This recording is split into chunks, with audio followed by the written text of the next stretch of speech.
வணக்கம் சொந்தங்களே.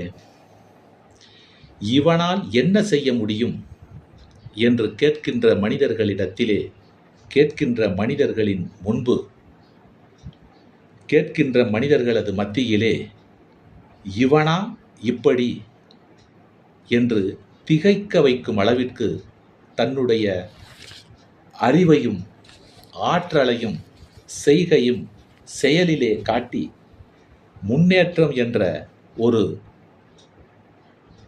தூணை பிடித்து, ஏணியை பிடித்து வாழ்க்கையிலே வெற்றி எனும் உச்சத்தை தொட முயற்சிக்க வேண்டும். நமக்கு புகழ் வரும் பொழுது, பணம் வரும் பொழுது, நம்மை நோக்கி எத்தனையோ பேர் வருகின்ற பொழுதும் நாம் நமக்குள் ஈகை என்ற மனப்பான்மையை விடாமல் கொடுக்கக்கூடிய, இல்லாதவருக்கு கொடுக்கக்கூடிய ஒரு செயலை உருவாக்கி வாழ கற்றுக்கொள்ள வேண்டும். நன்றி, வணக்கம்.